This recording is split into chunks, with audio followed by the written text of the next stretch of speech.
Hi, everybody. Excuse me. My name's Doug Rowell. I'm a grateful alcoholic. I'm grateful to be an alcoholic, and I'm grateful to be a member of Alcoholics Anonymous. And that's because I'm absolutely positive that my life today is better because I'm an alcoholic than it would have been if I hadn't been an alcoholic. There's no way to prove that. I'm just sure of it. And alcoholics, as you know, are sure of a lot of things that we can't possibly prove. But I'm the only alcoholic in my immediate family, as far as I know, and I'd rather be me than any of them. And which doesn't mean that I don't mean there's anything wrong with my family. I just happen to be born into a hard-working, happy, loving, musical family. It's just the family I happen to be born into. I'm the oldest of 4 kids and the only boy, and I'm privileged to be a part of that family. But for one thing, I had fun getting here. I had a lot of fun getting here, and and I survived it. And I want to thank Marilyn for calling me something like a year ago and asking if Carla and I would come talk. My wife Carla will be speaking tomorrow, and so I'm grateful for that. And Julie has been in touch with us throughout, and then we've had a great time. Marie, my friend from the San Fernando Valley, where I got sober, has been with us through the weekend, and I told her there's a kid in my home group. He's 24 years old, and he just took a cake for 5 years. And he was born after I got sober, and I told him Carla and I are coming to speak at the 8th International Conference of Seniors in Sobriety. Dude. So it's that like icky paw for old farts? And said, yeah, Luke, we call it fogey paw. It's and Carla and I are honored to be here. Carla and I. Carla and I have been friends for maybe 15, 16 years, I guess now, and we had been friends for a dozen years, and we were both invited individually to speak at a conference in Scottsdale, Arizona. And when we got there, we didn't know anybody else there, but we knew each other, and we sat 2 seats away from each other at a Saturday morning book study at home. So we kind of hung out through the weekend, and we sat by the pool and talked for an hour and a half or so, which we had never really done. We had several meals together, and coming back from Scottsdale, we sat next to each other on the plane, and the weekend was so good, I thought, if I don't ask this woman out before this plane lands, we're going to go back to being friends like we were. So I asked her if she wanted to go see a play, and she said yes. And long story short, we've been playing ever since. And that was 4 years ago. And Rusty and Carolyn were taping that conference in Scottsdale. And we printed out they let us use their computer and printer to print out the boarding passes that set us together on the plane. So thank you, Rusty. and our friend Lee, who was Thursday night, did a wonderful workshop on AA history and how the history of the Big Book was the best man at our wedding. So it's just more of a delight. It just enhances the delight of being here with you all. The last time that I was in the San Diego area was about, I guess, 4 or 5 months ago. Came down for the memorial of my friend Kip Collins, who was very active in Alcoholics Anonymous in this area. And it's a huge send-off. You know, this guy, he pretty much worked with criminals. You know, that's what he liked to do. And Carla and I was just in St. Louis, and the guy who taped Kip's last talk found out that I was a friend, and he gave me a copy of Kip's last talk. And Carla Carla and I listened to it on the way down here. If you knew Kip, you know that was a 2 CD set. And what a wonderful gift. What an incredible gift it is to know the people that I know, that I have known, the people who have been part of my sobriety. I was just thinking today at the old timers meeting was just such a gift to be in there. And an early mentor of mine, Johnny Sawyer from the Burbank group, I was thinking if he had lived, he died with I think 44, 45 years of sobriety. If he had lived, he would have 66 years of sobriety now. I'm just so, when I really think about the people that I've known and the people whose lives have touched me, and the people whose lives I've touched. It's such a gift, and I tried not to be here. I think most of us try not to be here when we're new, just trying to find some way that I don't fit. And that was me. I had a friend who had gotten sober. I knew several people who had gotten sober, people that I drank and used with. And by the way, since I said used, I might as well clear this up. I also used some drugs. I only used like everyone I ever heard of, but before I got sober. I mean, I've heard of drugs since I got sober. That of course I didn't. That's why you hang out with new people and find out how was that. And But I'm an alcoholic through and through. If God ever made anything better than Bushmills Irish whiskey, He kept it right up there with Himself. Because I just think the magic elixir, But unfortunately, it's poison, so I don't use that anymore. But I have a friend who is convinced that mentioning illegal drugs from an AA podium is a violation of the fifth tradition, and I don't agree with that. And we've discussed that, but. Our fifth tradition says that our primary purpose is to carry the message, our message, to the alcoholic who still suffers. That's what the fifth tradition is. And I don't think our message is even quit drinking. Our message, as far as I can see, is take these 12 steps and move from a self-center towards a God-center where you can live happily and comfortably without drinking. But still, I mean, if I had known... I just out of respect for AA, if I had known, if I could have seen a little bit down the road when I first started down that road, I swear to, if first time somebody said, "Hey man, try this," I would have said, I would love to, but I'm going to be speaking at an AA meeting in 30 years, and I don't want to piss anybody off. It is an outside issue. Drugs are an outside issue, but. It's not the only outside issue that we talk about. Driving is an outside issue. This is not a driving course, but but still, you'd be surprised how well some of our driving has improved after we stopped drinking. And neither is it an employment workshop or a parenting program. But it seems like my parenting and my use as an employee is greatly benefited by my sobriety. Anyway, that's enough of I'm going to get off the soapbox now. I don't know, I may get back on it, but we'll see. I'll just dance all over the place.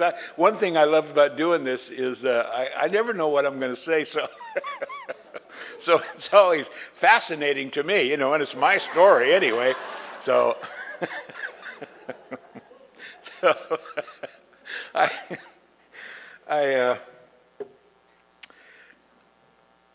had a couple of friends who'd gotten sober, and I saw their lives getting better, and I knew that a lot of my problems had to do with alcohol. Certainly, every time I had any kind of a real serious problem in my life, I was drunk. But I was drunk most of the time, so it was hard to tell really how much was affected by alcohol or would have happened anyway. But my friend Teddy, who was sober a while, she's not very long. She was sober about 9 months, but her life was, she would show up. She'd be where she said she was going to be when she said she was going to be there, which is not always the case in the past. Dressed appropriately, speaking in whole sentences. I was impressed with all that. But Teddy would just be dropping these little things. Every other paragraph had something about sponsor or big book or steps or meetings, and I didn't really think she was trying to drag me into the fold, but just in case, I thought I better stop. I better clear this up. I said, Teddy, let me tell you something. If I ever see alcohol interfering with my life, I probably will go to AA.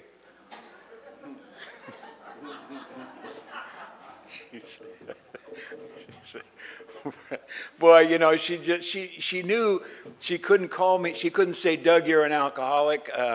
It's a self-diagnosed disease, and she didn't want to say you're an idiot.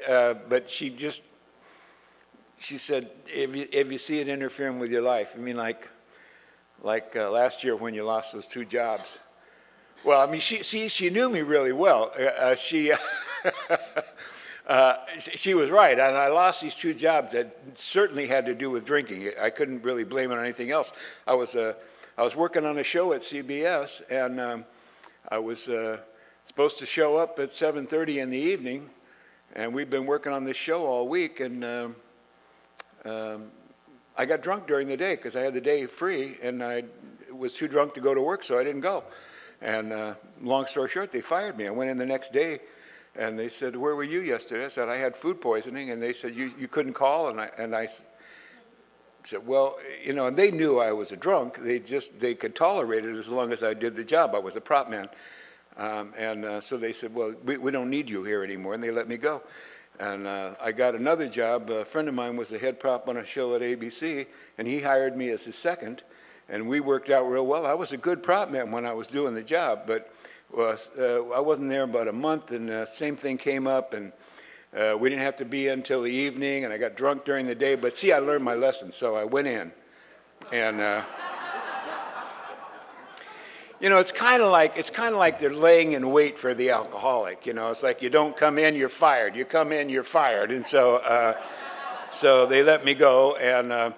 So Teddy knew about this. She said, you lost the 1 job for being drunk and not going to work, and the other job for being drunk and going to work. So I mean, those were good jobs. Yeah, they were. You've been asked not to come to your daughter's house. Well, that's true too. I had my daughter's mother and I had split up when my daughter was about 3, and her mother remarried, and I stayed in my daughter's life. I was part of life. She married this great guy named Stu. I really liked him, and he liked me too. We got along well. I was part of the family, even though I didn't live there. I'd pick my daughter up from school a lot of times and hold her until her mother got home from work, and then take her over there. So I was part of the family. But I was supposed to pick her up at noon, and we were going to a movie, and going to spend the night at my house and bring her back the next morning. Saturday before noon, I just had a couple of beers for breakfast like people do, and ended up switching to whiskey because I wasn't going to be able to drink with my daughter or whatever. I don't know what. But anyway, by the time I got over to pick her up at noon, I was drunk. And her stepfather, I wasn't there 2 minutes, and her stepfather walked me out on the front porch, and he said, Doug, you're drunk. I said, yeah, yeah, I am. And because there's really no point, in arguing the point. I mean, if this happens to be anybody new in here, let me tell you, if somebody says to you, have you been drinking, they already know the answer. Stu said, you're drunk, and I said, yeah, I'm sorry. And he said, I'm sorry too. Man, I can't let Star get in the car with you. And he was right. He couldn't. I mean, it was thoughtless and irresponsible for me to go over there knowing that I was drunk, but I thought maybe I could maintain, and I was just embarrassed. I was hurt, and I didn't even say goodbye to my daughter. I said, okay. And he said, wait, Doug, let me make this clear to you. You're welcome in our home anytime, sober. Don't come over here drunk anymore. I heard that. I got it. I totally understood. He was absolutely right, and I had no argument for it. And I got in the car, I started to drive home, and I started to cry a little bit, and then the waterworks started. I couldn't even see to drive. I was crying so hard. And I turned on the windshield wipers, and it was, you may have suspected it didn't do any good. And so I pulled into this parking lot, and I sat in the parking lot. I put my feet out on the pavement, and I put my head in my hands, and I just sobbed like a baby until I looked up and saw this red neon sign. It said liquor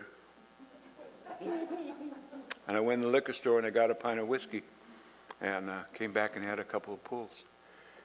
And I was crying because I was such a unfit father, you know. I mean, I didn't want to be a bad father. I had good parents. I had good role models. And the thing that disgusted me was that I thought I had a choice.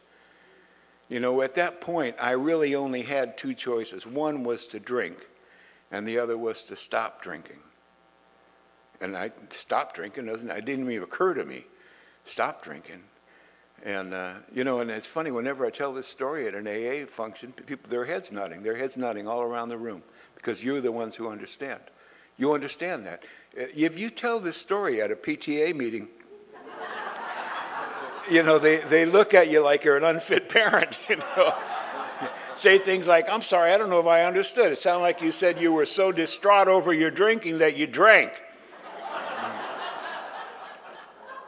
That's right, lady. And then I could drive.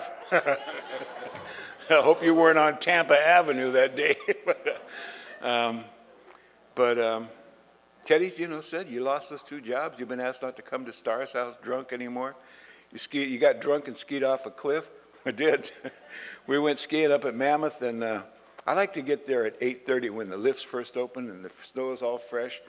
And I get on the lift, and I take my gloves off and pin them on my vest, and I reach over here and I get my little cocaine vial and do a little 1-and-1 and kind of wake up, and then I get my whiskey flask out and have a little pull on that, yeah, you know, and loosen up some. Then I get my pipe out, my little windlass pipe, and just enjoy the scenery on the way up. And I get up to the top of the hill, and I jump off on my skis, and I get my Boda bag full of white wine and have a little shot of that and loosen up, because I'm a soul skier, you know. It's really, the way I ski is more important to feel it than to see it. So I would start down the hill and cut those corners and carve those moguls, and, you know, and just loose. But the problem is, of course, if you start this early in the morning, by 3 o'clock in the afternoon, you've done 20 or 30 runs, you're really in no condition to be involved in an athletic event. And so there was a cliff on this one high run, and the trail went to the left, but a couple of people, I saw them go off the cliff, and it looked like fun. So, and the longer the day went on, the easier that jump looked. And so and it was right after the Winter Olympics, and so I came down and I just sailed right off that cliff. And you know, when you watch those Olympic guys, well, they jump like 170 meters. This was like 25 feet, you know, so I didn't think it'd be a problem. But they lean way out over their skis, you know, like, and they look like a bird, you know, and I always thought they did that to show off. But there's a practical reason to do that. If you don't do that, your skis will go straight up in the air when you go up. And so that's what happened. My skis went up, and my head went down, and I just fell all the way down and landed on a chunk of ice on my shoulder and broke my shoulder, and the ski patrol had to take me down, and they took me down the hill, and I was in the hospital. They operated on my shoulder, and I was out of work for 6 weeks. And I had just gotten back to work. I was back to work maybe a month, and somebody had a party that lasted all night long. And in the morning, there was just a few of us left, and the woman that owned the house said, if somebody will take me to the store to get some eggs, I'll make breakfast. And I said, I'll do it. So we went out, and my Harley was parked out on the sidewalk. So we got on the scooter and started to go get some eggs. And it was April. It was April 9th. And, you know, that springtime in Southern California, it's not hot and it's not cold. It's just, and the sun was just coming up over the horizon. It was just, you know, and it was before the helmet loss, so our hair is flying in the air, and there's no traffic to speak of, and it just was so sexy. You know, it was brisk, and both of us just had the same wild idea. Wouldn't it be beautiful to make love in the great outdoors? And I don't know if you're familiar with downtown Burbank, but there's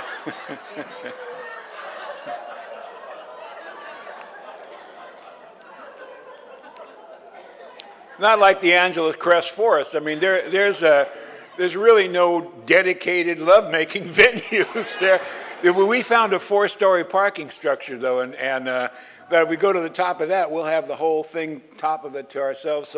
But the gate was locked, so we went around to the fire escape and parked the bike, and we went up the fire escape, and the fire escape door was locked. It's a fire escape; it's got to be open from the inside. So I jumped up on the wall, and the intention was to jump over and open the door from the inside. But I'm hanging by the wall, and it wasn't as easy to get over as I thought. And I'm swinging back and forth, and I thought I was sure I was going to come up with some idea, because I always did. Not always, but more often than not. And this was one of the not times. And turned out I was hanging by this thing, and all of a sudden I saw this building going by, and building's going up, I'm going down, and it's like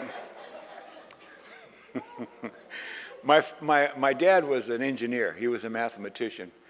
And he figured out later that it takes, for a 185-pound man falling 54 feet, takes 1.3 seconds. And, not very long, but it's long enough to go, this is going to hurt. Yeah, this is not going to be as much fun as I thought. And so I landed feet first, and my knees buckled, and my foot came up and hit myself and kicked myself in the ass, really is what happened. And broke my pelvis in 2 places, and broke the heel, snapped the heel off my right foot, and jammed it through my foot like a bowling ball, and or a cannonball, if you like, and just broke all the little bones in my foot. And I didn't walk away from that one. I was sort of in and out of consciousness, and the woman that was with me thought I was dead at first, and she came down, oh my God, oh my God. But here's the deal. God has always been with me, whether I recognize it or not. Not only did I survive that fall, but it was the parking structure of St. Joseph's Hospital. So she ran into the hospital, into the ER, and said, hey, my friend just fell off the parking lot, and it broke him. And so they came over and got me and put me in the hospital, and I was in the hospital for 10 days. While they tried to figure out what to do with my foot, because my foot looked like a ball. All those broken bones had bruised it from the inside, but it didn't break the skin. So my foot looks like a little ball with toes on it at the end of my leg. And when you see that at the end of your leg, you know it's wrong. It's just not right at all. You never saw so many colors on a piece of skin. It was black and blue and red and orange and yellow and green. Oh my God, so I knew it was bad. But the doctors would come and put x-rays up on the window and look at the x-rays and chat with each other and look at my foot. And what'd you do? I fell off that parking structure right out there. And one young doctor said, usually they die. So my friends were coming in and giving me gifts, and never occurred to me to say, look, I know you're giving me Demerol and Percodan for the pain. I'm self-administering cocaine and Irish whiskey. Is that going to be a conflict, So I figure, I'm right. It's not like they have to come find me. I'm right in the hospital, So if there's a problem, they'll be right there. But anyway, so I got out of the hospital, and it took me about 5 months before I could walk without crutches or a cane, and they managed to put my foot back together. I was in the surgery for 10 hours while they manipulate it and pin it and X-ray and pin it and X-ray so Teddy, my friend Teddy. Oh, and it turns out I had a .40 blood alcohol level too. So Teddy, after I said, if I see alcohol interfering with my life. You mean like when you lost those 2 jobs last year? You mean like when you've been asked not to come to your daughter's house? How about when you skied off that cliff drunk? How about when you fell off a 4-story building with a .40 blood alcohol level and it took you 5 months to learn to walk? That kind of interference? I mean, what would you call interference, Doug? Brain death? And I said, I don't think accidents should count.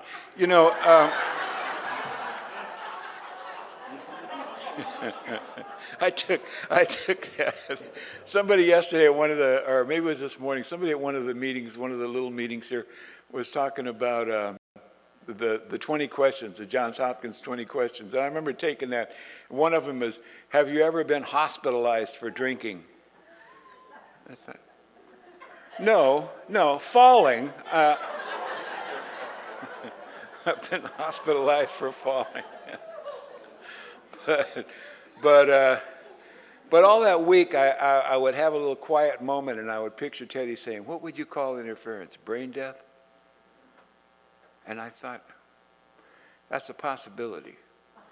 Any one of those accidents could have been that if they'd gone differently, and the next one might be. And I really understood that, and it scared me. I don't scare easily. Drunks don't scare easily, but that scared me. So I rushed right down to AA 3 years later, and went to my first meeting. I went. Somebody told me go to a big speaker meeting. If you want to check out AA, go to a big speaker meeting. They'll leave you alone. It's not true. It's a lie. It's my first AA lie. But I guess they meant that, they won't ask you to share or something. But anyway, I went to a big speaker meeting. There was, a Friday night meeting. Friday night meeting at Valley Presbyterian Hospital in Van Nuys, California. And somebody said it's a big meeting, it's a good meeting. So I went there, and I got there early, and I'm watching people set up chairs, and they're hugging and laughing and making coffee and setting up literature. And I'm over there leaning against the wall watching them, not trying to help anybody. I'm just there observing. There's another guy on the other side of the double doors. He's doing the same thing I am. We're both leaning against the wall looking like, don't talk to me. And I figured, we're the cool section here, This is the cool section. We were so cool we didn't even talk to each other. We're like, hey, dude. And so people would come up, hey, you're new. No, I'm not. And the one guy came up and said, you're new. I said, no, I'm not. He said, what's your name? I haven't seen you here before. My name's Doug. I've never been here before. Oh, that's what we mean by new, man. It's like, you're new like you've never been here before. Okay, well, then I am new like I've never been here, but I'm not new like a new member. I'm not new like a joiner-upper. That's not who I am, dude. I'm just here observing. I'm checking it out, man. Auditing the class, man. That's what I'm doing. I'm invisible over here. Don't even bother yourself with me. Don't give me your number. Don't take my number. Don't put me on your little roster. I'm just not a joiner, man. That's not who I'm a loner. I'm an outlaw. I'm a desperado. You know what I'm saying? A misfit. I've been a misfit all my life. I don't fit in school. I don't fit in the workplace. I barely fit in my own damn family. I'm certainly not going to fit here in Alcoholics Anonymous, for Christ's sake. Hug, hug, laugh, laugh. Isn't it good we're not drinking? I like drinking. I drank on the way here, So, I fully expect to drink on the way home. So, I'll just be over here minding my own business. Don't you try that sometime? Give that a shot. See how that works for you. And I thought, you can't insult these guys away. You can't insult you away, This guy goes, you're going to fit right in.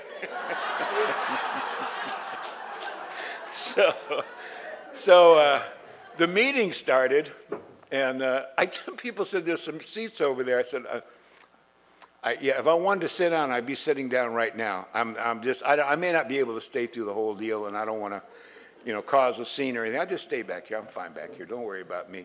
And I think now, how would I have known if I had to leave the meeting? Nobody had cell phones then, there were mobile phones, but they were big. They were in briefcases.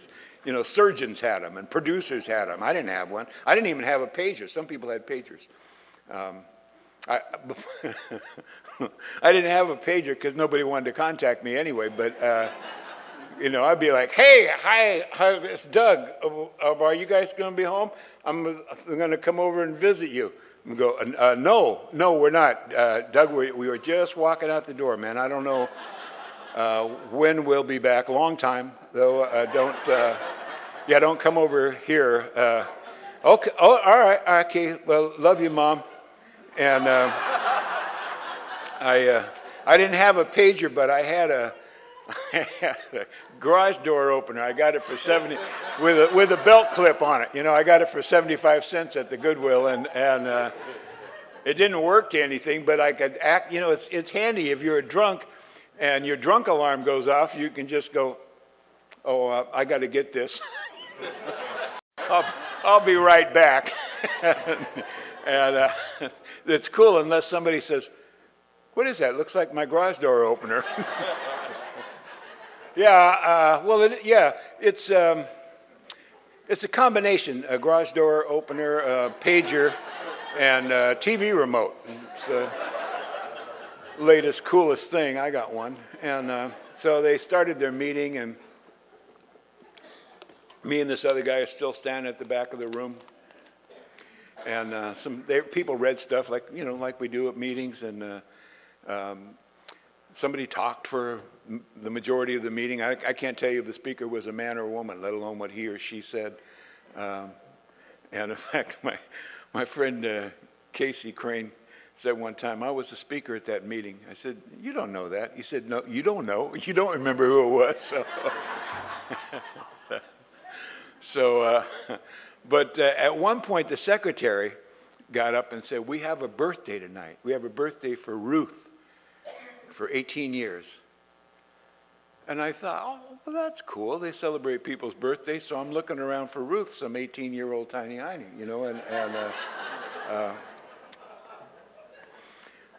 it was a meeting sort of like this where they had a stage, and so you had to come up on the stage to get your cake, and so I see Ruth. This has to be Ruth. She's the only one standing up and walking towards the stage. Ruth is 50 if she's a day. I'm not kidding.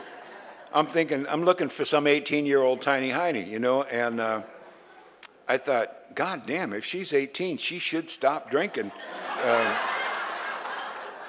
She didn't look bad. I mean, she looked good.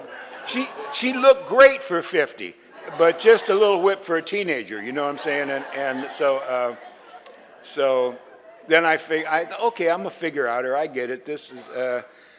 This is AA. They don't drink. Ruth hasn't had a drink in 18 years. Happy birthday, Ruth. Oh, man, it was like I cued the choir. I didn't know you had a choir here.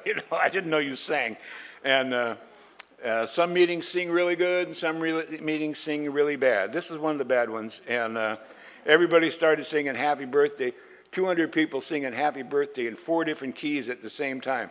And it didn't seem to bother anybody but me. I have a musical background, and I'm going, Jesus, they had a piano on stage and with a sheet over it. And I'm thinking somebody in this room can play Happy Birthday on the piano. It's a 3-chord song. I'm a guitar player and I could fake it on the piano. Maybe I should get everybody in the same key. Maybe I'll run up there, hold it, folks.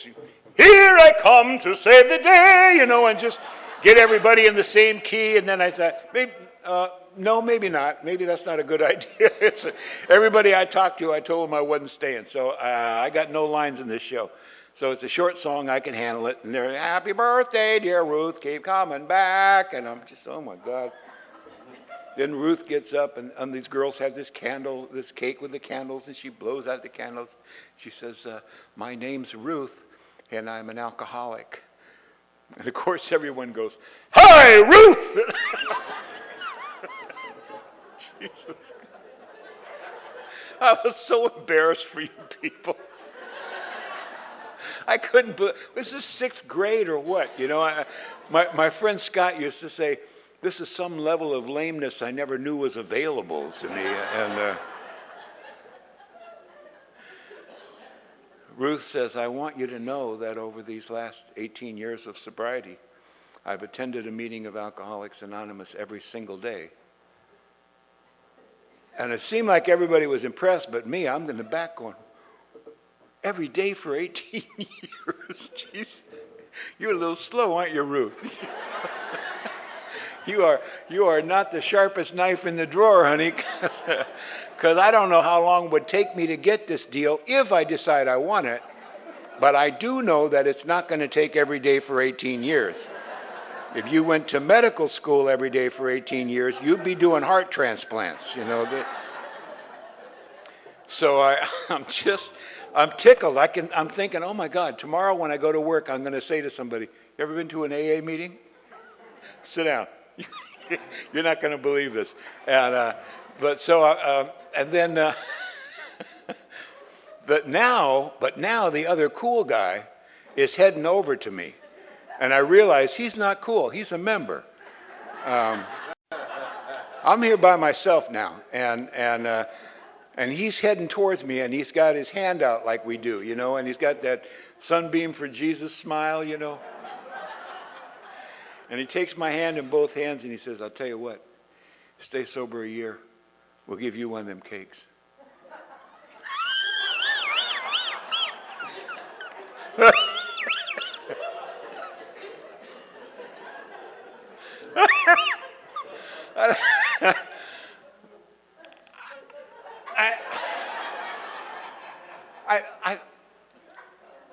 I don't know anything about this guy really, except that I know that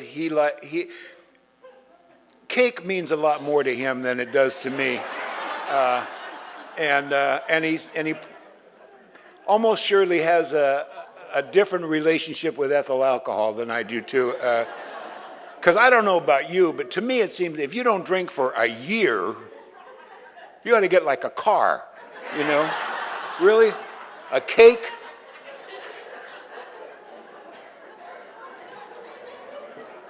But I didn't want to hurt his feelings because he was so delighted to, share this piece of message with me, Don't drink for a year and you get a cake. And I said, I'm not much of a pastry eater.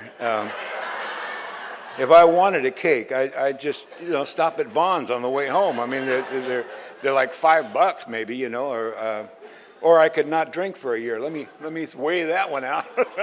Give that some thought. But one thing that happened at that meeting that I'll never forget is at one point the secretary's blah, blah, blah, blah, blah, blah, blah, and this announcement and treasury, she said, this is our big book, Alcoholics Anonymous. It's the basic text of the program. It's our only authority on AA. If you're new, please don't leave without this book. So I thought, okay, I established that I'm new. I'm going to steal that book. They had several of them on a table with some other literature, and I was sure I could go pick up that book, act like I'm fascinated with it. Wow, that's great. And walk right out the door. And I just had a feeling if they even noticed, they'd say, let him go. So I don't know. But I can hardly wait to try it. But then she screwed it up immediately. She said, if you're new tonight and you're financially embarrassed, we understand that. We've been there. We want you to have this book. We'll make very liberal credit arrangements, including nothing down and nothing a week, till you get back on your feet. Which sounds loving and generous, unless you're going to steal the book. And now if I steal the book, you're going to think I'm homeless. And I have my pride. I mean, I'll steal from you, but I won't accept your goddamn charity. Now I got to wait till the end of the meeting for sure and go up to her and buy this book. It's a hardcover book. It's probably $20, $25. 30, I don't care. 40, I really don't care. I don't care if I got to write a bad check. I'm buying that book tonight.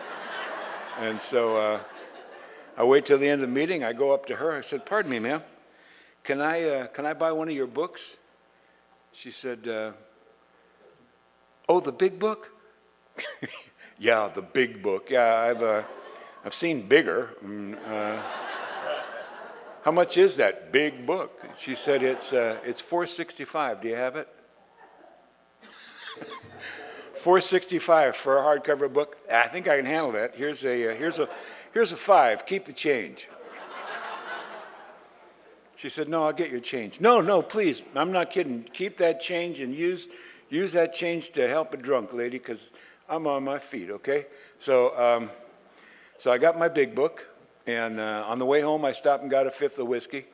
So I get home and I got my book and my bottle and I pour about 3 fingers of whiskey and I start to read this book. Not read it like study it, not like I stayed up all night studying the big book and was overwhelmed or anything. I have the ability to look at the title of a chapter in just about any book and pretty much know everything that's in the chapter. It's a gift that I have, and so I opened the book, and some of it I didn't bother with. The doctor's opinion, I've had doctor's opinions. You ought to not drink so much, Doug. Okay, thanks, Doc. And so I got into the basic text of the program, the Chapter 1, Bill's story. Who cares? Chapter 2, there's a solution. That's a sales pitch. It's a sales pitch. Young man, there's a solution to your problem. The 12 Steps of Alcoholics Anonymous will give you a life beyond your wildest drunken dreams. Great. Chapter 3, more about alcoholism. Now that sounds like it could be the most boring piece of literature in the English language. I'm going to save that till I'm tweaking some night and feel like I got toothpicks in my eyelids, and just more about alcoholism and fade right out. So I'm already up to chapter 4, We Agnostics. And that was a big skid mark, We Agnostics. Okay, I didn't expect to find a chapter called We Agnostics because when I walked into my first AA meeting, I did expect to find a room full of atheists and agnostics. And there's a good reason for that. My grandmother was a Pentecostal minister. She was a drunk, but not as a minister. She was a drunk. I never remember her drinking, but I heard a lot of stories from friends and my mother and people about her drinking. But she found Jesus, and she stopped drinking and smoking, and she dedicated her life to God, and she became an ordained minister of the Foursquare Gospel Church. So she opened the Skid Row Mission in San Pedro in Nick's area, and on Beacon Street. And Beacon Street in the 1950s was a nasty place. It was mostly hawk shops and shooting galleries and saloons, and my grandmother's little White Dove Pentecostal mission. And she would bring these wharf rats and winos in and save their souls. And along with that, they'd quit drinking. So I knew you could get sober on soup and Jesus. I had seen that done. It just never seemed worth it to me. But my grandmother did not like AA. She was openly hostile to AA. And I always assumed it was because there was no God here. But you don't have to be in the room for 5 minutes before you hear my higher power and power greater than yourself, and humbly asked him with a capital H, admitted to God, told God, prayed to God, asked God, oh my God, God, the last house on the block is Sunday school. Oh man, I was just so disappointed. But now I'm reading this book the secretary had said was the only authority, and it's got this whole chapter, We Agnostics. Here is how the smart people do it without God. So I poured another 3 fingers of whiskey, and I read chapter 4 all the way through. I got done. I thought, I have absolutely no idea what I just read. Mostly because it wasn't saying what I thought it was supposed to be saying. And so I poured some more whiskey, and I read it again. Like, Doug, focus, focus, focus, man, because it's just not... I read it and read it and read it, and with more and more whiskey, and I think maybe the whiskey slowed down my brain where I could focus on the black part. But after a while that evening, some of that book jumped out at me, jumped off the page. A sentence in there that was overwhelming. The way it really literally seemed to light up. It said, we found that God doesn't make too hard terms on those who seek him. And it's pretty subtle, but it's incredibly significant. When I realized what it said, we found that God doesn't make too hard terms on those who seek him. Not our opinion is, not we suspect. This is our experience. We found that God doesn't make too hard terms on those who seek him. And it makes sense. It made sense to me. If there is a power, if there is a source to the universe, it certainly wouldn't be ego-bound like a human being to care how you come to it. But I never heard it anywhere.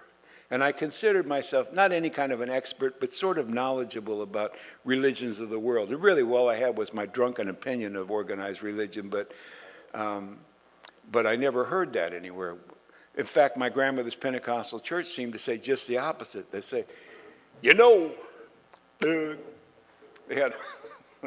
had a way of saying my one-syllable name in less than a syllable, Well, hello, Doug. I hope you brought your guitar. We're going to make a joyful noise tonight. And Brother Van Dyke would say,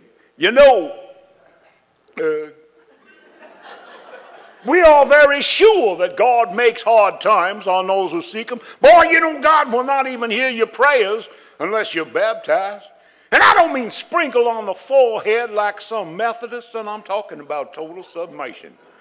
Total submersion. That's why we got a tank of water for Christ up here. Come on, boy.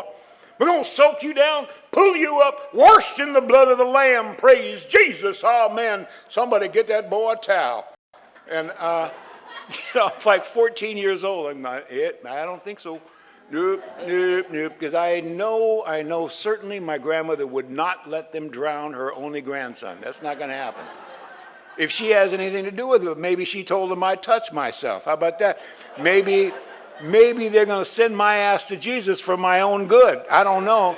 But I know one thing, I'm not getting wet in this room tonight. I told them, I have brand new Levi's on. They're that shrink to fit, See, so I mean, if I get in that tank, I won't be able to ride my bicycle home. I'll be like, whoop, So I'll be back later. So I'm out of there.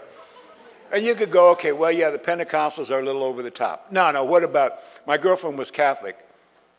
I know we got Catholics in here. My girlfriend was Catholic. She had to go to confession, communion, confirmation, a bunch of other cons to discover how many Hail Marys and Our Fathers would cleanse her soul of the various kinds of sins. Because, the Catholics, they don't just have sin. They got them categorized. They got a shelf for every sin, Venial, menial, cardinal, mortal. Some of them you don't even have to do them if you think about them. Expressway to hell, buddy. It's like, really? Really? Don't think about sin? Don't think about sin? That's tough. I remember thinking, I wonder how long I could go without thinking about, oh, shit. So I didn't want, her family would go to catechism and genuflection and whatever they did, they were happy doing it. I didn't want any part of it. My friend Michael was an Orthodox Jew, and he and his brother had to wear spit girls to school, which I thought, well, there's a loving God for you, Send that little boy to school with spit girls and see, maybe we'll make a fighter of you yet, young man. I don't know. But I went over to Michael's house for dinner one night, and his mom says, Doug, welcome to our home. It's an honor to have you. I said, well, thank you. She said, would you like to join the family in some wine and Allah? Some what? She said, would you like to join the family in some wine and Allah?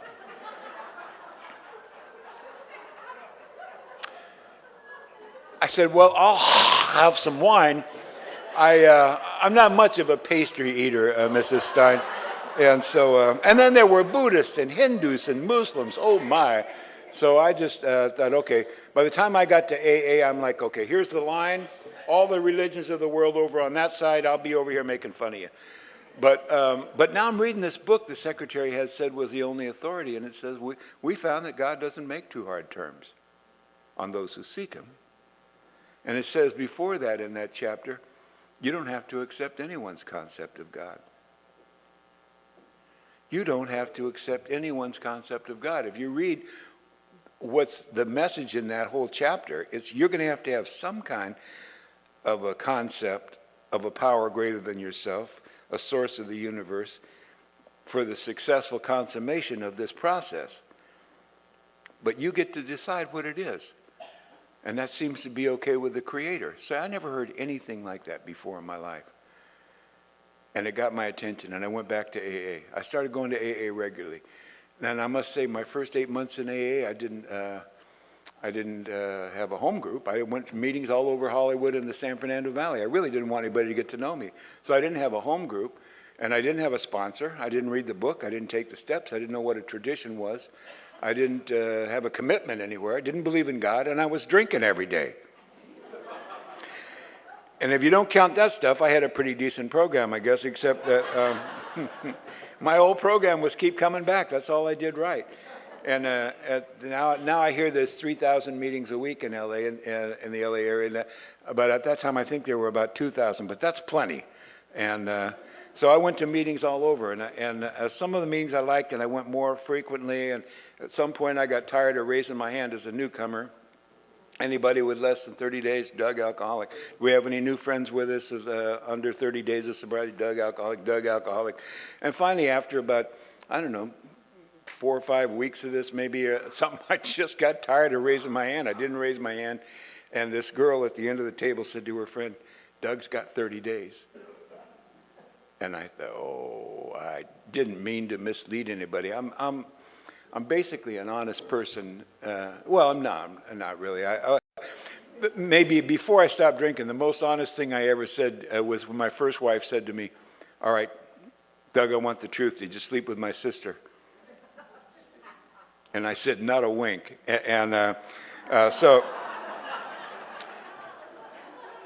But I had this list. This girl that said I was on her. This girl that said to her friend, "Doug's got 30 days." She was on my 13-step list, see, and I didn't want to offend her or embarrass her. And the 13, I should make this clear. This was not a success list. This was like a wish list. You know, I wasn't going out with anybody in AA because they would smell whiskey on me and rat me out to the group. But I thought if I ever have 24 hours, I'm going to ask one of these girls out. And actually, I ended up marrying one of them. This girl, Randy, 13-stepped me when I was 21 days sober. And then within a couple of months, she moved in, and then we lived together for 9 years, and we were married for 6 years. So the first 15 years of my sobriety, I was in a faithful, monogamous relationship. And but here's why they tell you, don't get in a relationship in your first year, because, oh, sure, it's happy and loving for 15 years, but then it fizzles. So, but I'm just kidding. Randy and I are still friends. She came to our wedding, to Carla and my wedding, and we just stopped being husband and wife. But she taught me good stuff when I was, I don't know, I was pretty new. Maybe I was in my first year or something, but I had my leg over on her side of the bed, and she threw it over on my side of the bed, and she said, "God, you sleep like Jim Parks." And I thought, I don't know any Jim Parks. And I don't know why she would mention that. Why she would say that. And I was just, I know she was promiscuous. I had a promiscuous past myself, but I don't bring them into the marital bed and compare how they sleep. I mean, it's just rude and thoughtless, inconsiderate. It's just, she said, inventory this. Maybe I'll have to inventory this. I got a resentment. I'm not going to, and it's just my head's going crazy with this. And I don't ask questions. It's not in my nature. My nature says, don't ask that question. They'll think you don't know the answer. And, and another thing is, if I say, "Who's Jim Parks?" Randy was a voracious reader. She might say, "Oh, I thought you were familiar with For Whom the Bell Tolls," or "Oh, you haven't read Lady Chatterley's Lover," and I'll feel like an idiot. But she doesn't know it. I'm laying there in the bed going crazy. I'm thinking, if I let this go for a couple of days, it's going to be real heavy and nasty, and it getting nastier. And she'll say something innocent like, "Did you mean to leave your boots in the dining room?" Something like that. That'll be it. Boots? Boots? Boots my ass, bitch. Boot down on this. Who's Jim Parks? And I don't need that. I don't want that in my life. So I have to ask a question, and I said, "I'm sorry, honey. Am I supposed to know who Jim Parks is and how he sleeps?" And she was a cackler, She's like, "Jim across the street." Jim across the street. Yeah, you know how he puts his truck so you can't park in front of him or behind him without blocking a driveway? You sleep like Jim Parks. See, and somehow that's all it took for me to learn that you can learn some stuff asking questions. So anyway, I'm going to meetings. And I'm lying about my sobriety. I got 4 different sobriety dates at 4 different groups because I'm taking chips at different places, and it's not. I'm not recommending this as a program of recovery. I mean, it's dangerous. It's suicidal, really. But what happened was I came home from and everybody in AA. I don't know if they believe that I'm still sober, but I'm telling everybody I'm sober. And like I said, I got these different sobriety dates at different groups. And one night I got home from a meeting and with a bottle of whiskey, and I laid on the floor and drank whiskey till I passed out, which is what I usually did. And I woke up about 3 a.m., television's on, I turned off the TV, I got my bottle, it's about half full, crawled on my hands and knees through the living room, through the hallway into the bedroom, which some people call pitiful and incomprehensible. incomprehensible demoralization. I just called it going to bed. I, I thought, the first time I thought of it, I thought, yeah, it's brilliant. You can't fall off the floor. But this one night, after I'd been going to AA for 8 months, I crawled through the living room and through the hallway and into the bedroom. I stood up to get undressed and I fell on my knees, and I spilled this whiskey all over the bed. I picked up the bottle real quick, and there was a little bit left in there, but most of it was in the bedspread. So I set that bottle in a safe place, and I grabbed the bedspread, and I started sucking whiskey out of it. And a voice in my head said, "Hey, man, that ain't right. You thirsty? There's whiskey in the bottle, man." It's like, I'm not thirsty. I'm frugal.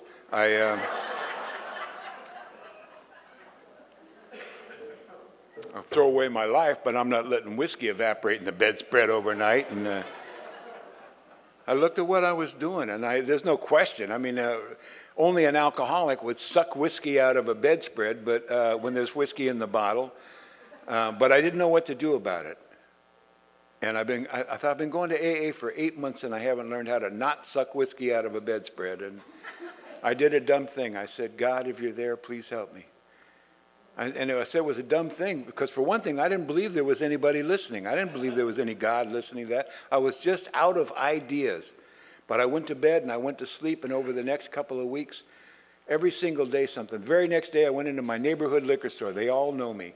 The people who worked behind that counter know what I drink, and all they need to know is pint or half pint. But I walked in there the next day, and there's a guy from AA behind the counter of that liquor store. I said, "What are you doing here?" He said, "No, what are you doing here?" I said, "Well, I just came to get some cigarettes." And I got them, and I went to another store and got my whiskey. I'm working over in Burbank, and I go across the street at lunch to have a nice Mexican restaurant to have a margarita.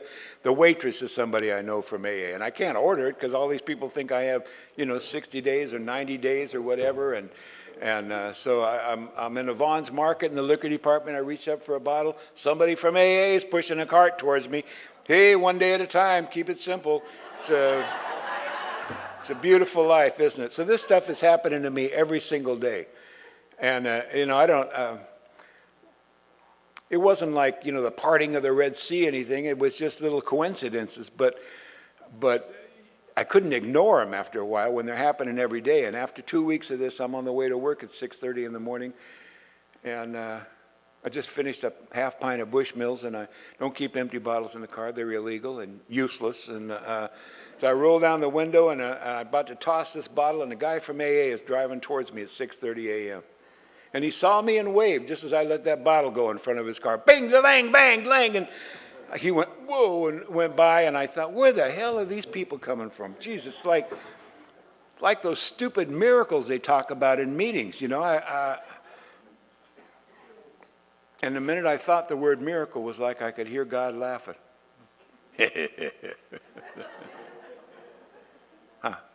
Pulled the car over to the side of the road, and I sat there. And I remembered that I'd been on my knees and said, "God, if you're there, please help me." And I gotten the help in a funny way, literally in a funny way, little pain-in-the-ass God jokes on a daily basis. And I couldn't ignore them. And I came to believe. I sat there in that car that morning and came to believe that a power greater than myself could restore me to sanity. And I started to hear the music of Alcoholics Anonymous. It just started. I think there's a rhythm and a harmony and a melody that runs through this thing that makes the words make sense. All this give it away to keep it and surrender to win. And, when tempted by alcohol, we recoil as from a hot flame. Same paragraph, next page, it says, with regard to alcohol, we're placed in a position of neutrality. Am I neutral or am I scared? And so, but once you start to hear that music, it all starts to make sense. When I actually had 30 days of sobriety, I went to the Burbank group to take my first honest 30-day chip. I had enough chips to open a casino by then, but went to take my first honest 30-day chip, and I got up. They said, "Anybody for 30 days?" I said, "Doug, alcoholic." They said, "Hi, Doug," and I felt like a member. And I understand that I was a member before I felt like it, but it's not the same thing. When I felt like a member, and that has stayed with me ever since then. And it's just gotten stronger. And at the coffee break, a guy came up and said, "Congratulations on 30 days." I said, "Thanks." He said, "You know what the secret is?" I said, "Don't drink." He said, "No, that's not it. We don't drink here. But the deal here, man, is hang on." I'm not kidding. "Hang on. Can you do that?" And I said, "That's what I've been doing." And he said, "Keep doing that. You will be fine." I said, "Really? Is it that simple? Just hang on." And I felt a relief, and I started to go get my coffee. And there was a guy at Burbank named Jim Baker. He's passed on about 7 or 8 years ago, but he was a fixture at Burbank at the time. And he said, he came up to me, and he's one of these Southern-born, back-slapping, hand-grabbing alcoholics. He said, "Son, congratulations on that 30 days. I said, "Thanks." He said, "You know what the secret is?" I said, "Yeah, hang on." "No," he said, "let go." All right. So the old-timers are diametrically opposed to what the secret is. But I get it. I'm hearing the music. And the words aren't making me crazy. I get it. First guy that said hang on is talking about stay close. Stay in the middle of the herd. Keep coming back. And Jim that said let go is talking about let go and let God. Surrender. The war's over. You lost. It's real simple stuff here, you know. And what happened, I got a sponsor, and he was getting me involved in service and going to H&I and stuff. But he hadn't told me to read the big book. I had the big book, but I'm kind of a slow reader. I got a little minor dyslexia, and I read real slow. So but I have a good memory. Good memory. So people would quote the book at meetings, or I'd go to a book study and memorize passages and pages. You know, I could say things like, "Well, it says on page 84 that love and tolerance of others is our code." And that's correct. But sometimes people misquote the book, and I didn't know because I'm not reading it. And a lady said, "Our book says," yes, "our book says that our drinking was but a symptom of deeper underlying causes and conditions." And that's not an exact quote, but it's a close enough paraphrase that it's acceptable. But then she added her own stuff. She said, "If you don't find your deeper underlying cause and condition, you'll drink again." And the book doesn't say that, but I didn't know because I'm not reading it, and it scared the hell out of me. I hadn't heard anybody say that before. If I don't find my deeper underlying cause and condition, all the trouble that it took me to get sober, and if I don't find my deeper underlying cause and condition, I'm going to get drunk. And I started really shining the spotlight over my drinking career and trying to find what the heck was I don't know. I don't come from an alcoholic family. My dad is the kind of guy who would buy a 6-pack of beer and drink one and put 5 in the fridge and not even remember if he has beer. You know, I mean, that's the kind of drinker he was. You'd have to look and see if he had beer. My mom may be an alcoholic. That's different because we can't tell because she won't drink. And you can't tell. If they don't drink, you can't tell. And I asked her after I was sober a little while, why don't you drink? She said, "What do you care?" I said, "Why don't you drink? Are you an alcoholic?" "Am I an alcoholic, Doug? I don't even drink." "I know, Mom. I know hundreds of alcoholics that don't drink. Why don't you drink?" "I don't know." She said, "Geez, what do you care?" I said, "Well, there's such a thing as a genetic predisposition. It may be your fault I'm a drunk, Mom, and to deal with that." And she said, "I don't know. When I was young, I drank, and every time I drank, I got sick, stupid, and obnoxious, so I quit." I said, "You got to drink through that. You know, the promised land lies beyond sick, stupid, and obnoxious." So I don't know what, but I started looking at my drinking career, and I remember when I was 24 years old, I moved from Orange County up to Hollywood to try to make a living in the music business, and I connected with some people up there, and I play guitar or harmonica on somebody's album, sing background on an album, or write a song, or co-write a song, or get in a band and play bass or guitar. And so I was, having a little success, making a little bit of money with the music up in Hollywood. And a show came to town called Hair. It was a Broadway show about hippies, and the first rock and roll musical ever to hit Broadway. And it had a lot of things. They had, they protested the war, and they said no, and there was a nude scene, and there was free love and sex, drugs, and rock and roll. I like musicals. I always liked Flower Drum Song and Music Man and Oklahoma and all that stuff, but I was crazy about my rock and roll and my blues. And here was a combination of it. So I went to the Aquarius Theater to see Hair, and I just loved it. I fell in love with it. It's like, this is a show about me. I need to be in this show. So the next day I called the Aquarius Theater, and I said to the receptionist for Aquarius Theater, "Hi, I want to be in your show." And she said, "Just a minute, I'll connect you."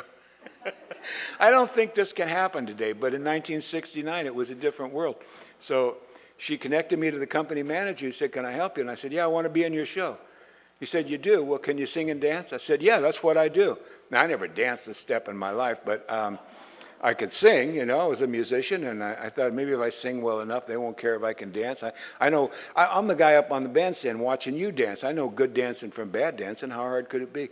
And so he said, "Well, what's your name?" I said, "Doug Rowell," and he wrote it down. And he said, "What are you doing Friday at 1 o'clock?" I said, "You tell me." He said, "You got an audition. Be here Friday at 1 o'clock. This is Wednesday afternoon." He said, "Get a piece of sheet music." Boy, I went right to the store and got a piece of sheet music that I liked. I did nothing but practice that song and sing that song and how I wanted to interpret that song for the next 2 days. Friday morning, I got my guitar out. I'm playing that, practicing that song. I broke a string on my guitar. Hippies were like, "Oh, bad karma, dude." So I went to my roommate's room to see if he had the string, and it was right in the middle of his dresser, a little envelope that said D string on it. Good karma, dude. So I picked it up, and underneath the envelope was a little white capsule. I wonder what that is. Nope. Because we didn't have a PDR. You pretty much had to swallow test everything, and it's a good test. You'll find exactly what it had. And this turned out to be THC, a synthetic marijuana.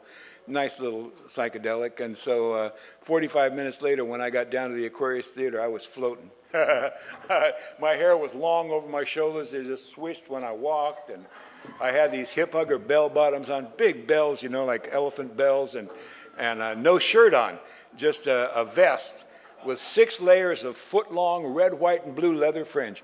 Woo! I was a walking wind chime, and I floated up the stairs of the Aquarius Theater, and I was standing at the back of the auditorium watching people audition. I'm thinking, man, these hippies can sing and dance. And then somebody said, "Doug Rowell, is Doug Rowell here?" And and I went running down the aisle and up on stage. I handed my music to the piano player, and he looks at it, big smile, and he starts to play, bum, bum, bum, bum, bum. I said, "Wow! I feel good." And I went into this James Brown number. I thought I was the godfather of soul. And I'm down on one knee and I'm back up. And when I hold you, and I'm just like, you know, I can do no wrong. I feel like I'm hanging by strings like a puppet, you know. And I'm just having fun. And I see them nudging each other. And I got done, bum, bum, bum, wow, bum, bum, bum, wow. This guy says, we love your energy, man. Can you do something a little mellower, like just so we get a range?" And I said, "Yeah, no problem." And I went into an a cappella version of Otis Redding's "Dock of the Bay." And heard it playing in here earlier, and reminded me of that. And the piano player knew the tune, and he picked it up, and we were right in the pocket. Oh, looks like nothing gonna change. And I made myself cry. And and they said, "We love you, dude. We just got to see you dance." So I said, "Play." And the guy started to play, and I'm starting to move, you know, but I suspect I look like the offspring of Julia Louis-Dreyfus and Joe Cocker, you know, just like kind of. But it got good to me, and I see my hair coming around. Hair is wrapping around my face, and I'm getting these trails off the fringe on this vest. And I heard somebody say, "Jesus, can he dance?" Alcohol and drugs doing for me what I could not do for myself, and they hired me on the spot. They hired me, and I went on the road. I went to Vegas, And I was in Vegas for 6 months understudying the lead role. And then when we left Vegas, we became the first national tour of hair, and we traveled around the United States and Canada for 3 years, and they gave me the lead role of Berger, the obnoxious, speed freak, sex-crazed leader of the tribe. Yeah, it was a stretch, but I could do it. And we would perform someplace, and people would come up on the stage after the show and dance with us. And then people would come up and say, hey, we love you, dude. You know, you like pot here, Sensimilla, Maui Wowie, Panama Red, Acapulco Gold, give us all this great dope. Somebody would say, you like acid here, Osley, Purple Haze, Orange Sunshine, Window Pane, nay. And then somebody would say, hey, man, we want you guys to come over to our bar. We're buying the drinks for you tonight. You buy us drinks all night long. Some girl would come up and say, oh, my God, I love you. Take me. Okay. So it's like sex, drugs, and rock and roll, and travel around the country getting paid for it. It's a pretty good job, really. But I looked at it from my newfound sobriety, and I called my sponsor. I said, hey, Jim, I found it. He said, what'd you find out? I guess I was always finding stuff. He said, what'd you find out, Doug? I said, my deeper underlying cause and condition. Oh, well, let's hear that. I said, hair. Your hair? What if we cut your hair off? You think you can stay so? Not my hair. Jim, remember I told you I was a big star and traveled around the country and everything? Oh, yeah, I forgot about the big star deal, you know, because you're drunk now. And he said, but I thought you were loaded when you auditioned for that show. Told him too much. And I said, yeah. And he said, let me tell you something. Most people, earth people, non-alcoholics, when they go to interview for a job they really want, won't take a drug they can't identify.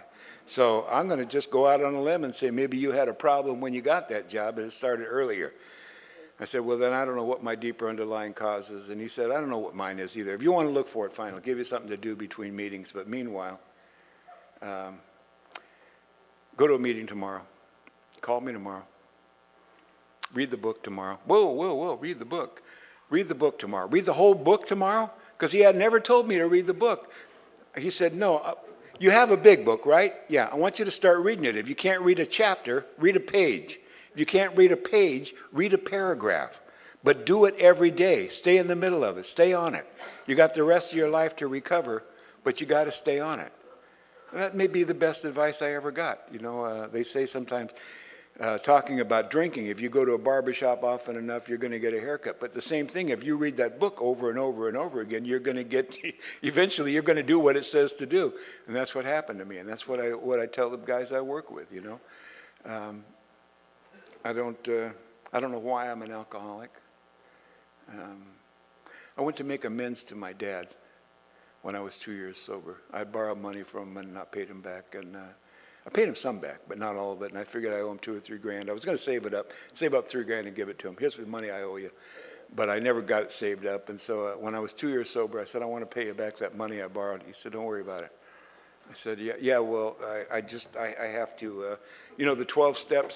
He said, I don't need it, I don't want it. I said, you know the 12 steps? He said, yeah. I said, the 9th step says we made amends for harms that we did. And I think borrowing money and not paying it back is a harm, and I need to do that or I may not stay sober. Oh, okay. I said, you know how much it is? He said, I don't know, but I got it in the computer. So I don't need it, I don't want it, I just like to look at it sometimes. And so I started, he sent me a bill, everything I borrowed, everything I paid back, and the balance was over $7,200. I just lost track. And so I started sending him a check every Friday, sometimes 20, 30 bucks, sometimes 50. Occasionally it would be 100 or more. And eventually, after 3 years, he called me and he said, hey, I just got your check. I said, is there a problem with it? He said, no, there's no problem, but you know how much you owe me? And I said, no, I knew it was under 1,000. And he said, you owe me $32. Are you sure? You know I am, he said. So we met for lunch, for dinner. And I gave him his check for $32, and he gave me a closeout statement with everything on it, balanced down to zero, and I let him buy dinner. Because he always insisted on buying dinner. We'd go out to eat, maybe with the family, and I'd say, Dad, let me get this. No, it's the father's job to feed his family. Come on, Dad, I'm a grown man. Let me buy dinner at least, you know. No, it's the father's job to feed his family. And sometimes I go get the waitress and give her my card and, you know, sneak around behind his back. But after I got that debt paid off, I realized that's what he thought he was supposed to do. And the reason I fought him about it was that, God, I owe you all this money. At least let me buy dinner. And I didn't have to do that anymore. I never paid for another meal with my dad unless I was taking him out for his birthday or something. And when he died, I was going through some files of his with my mom, and she needed to find some financial stuff, and I found a file that said Doug. And I pulled it out, and it was all these notes that I'd written, about 150 notes.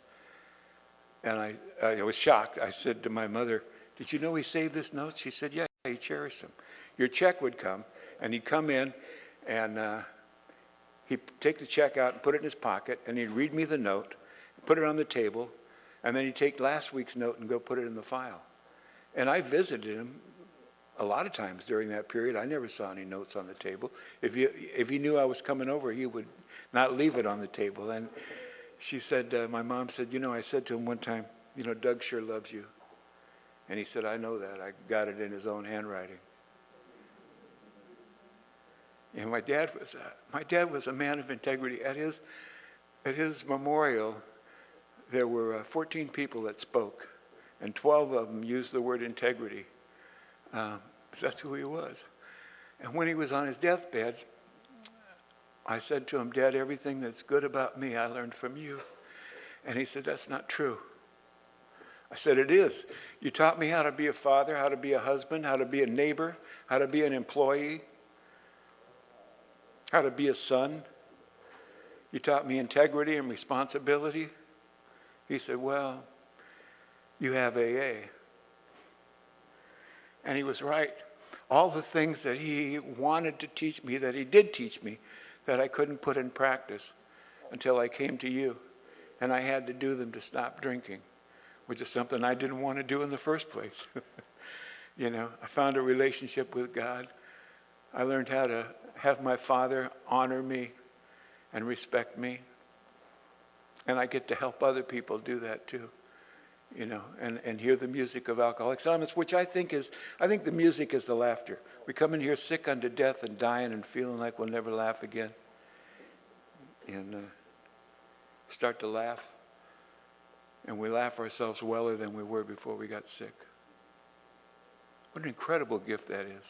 And I see people in meetings all the time, who are just handed this incredible gift and say, no thanks, I'd rather get loaded. And I understand that. We understand that. Everybody in this room understands that decision. But thank God we don't have to make that decision. We can make the other one, to have a life better than anything we could have imagined, just by doing the simple stuff that we're supposed to do. And I tell people, let me tell you, if you come in here and you do the stupid things that I tell you to do, whether you think they're going to work or not, and you don't drink for a year, we'll give you a cake. Thanks for letting me share with you.